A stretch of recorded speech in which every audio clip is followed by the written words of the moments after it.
হিমোগ্লোবিনের একটা উপাদান হচ্ছে, এসেনশিয়াল উপাদান হচ্ছে আয়রন। তো আপনার আয়রন কম আছে, আয়রন কম থাকলে হিমোগ্লোবিন তৈরি হবে।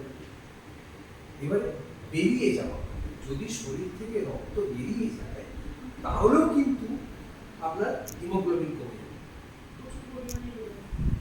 ব্লিডিং মানে মাসিকের সময়।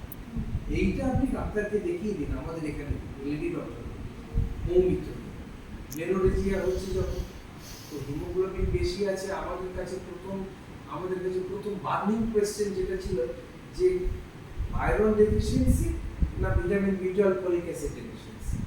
এখন আয়রনের অভাব প্রমাণ হয়েছে। আয়রনের অভাব যদি প্রমাণ হয়, তার ফলে যদি হিমোগ্লোবিন কম হয়, তখন দেখতে হয় বেরিয়ে যাচ্ছে কি। তাহলে একটা হচ্ছে আপনার বেরিয়ে যাচ্ছে, দু নম্বর হচ্ছে রক্তটা ভিতরে কেউ খেয়ে নিচ্ছে কিনা হিমোগ্লোবিন। কে খায় সবচেয়ে বেশি? কৃমিতে খায়। তো কৃমির ওষুধটা আপনি খেয়ে নিয়েছেন, আপনাকে দিতে বলেছিলাম, খেয়ে নিয়েছে, তো ও চুকে গেল, ও মরবেই ভিতরে। কৃমির ওষুধ খেলে তো ও কৃমিগুলো সম্ভব। এখন তাহলে দুটো প্রশ্ন রইল, একটা হচ্ছে হিমোগ্লোবিনটাকে চাকাতে হবে, ওই তো সৌগত আপনাকে একটা আয়রন দিয়ে দিচ্ছি, আর কিছু রক্ত ঢুকিয়ে দিতে হবে শরীরে যাতে করে হিমোগ্লোবিনটা একটু বেড়ে যায়। আর হচ্ছে রাস্তাটাকে বন্ধ করে দিতে হবে, ডাইনি ডাক্তারের সাথে একটু কথা। ঠিক আছে, তাহলে গেলাম।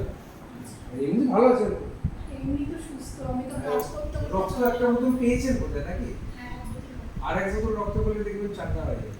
কিন্তু প্রশ্নটা সেখানে হাঁটাচলা করলে তখন এই যে শ্বাসের যে কষ্টটা ওটা হবে না?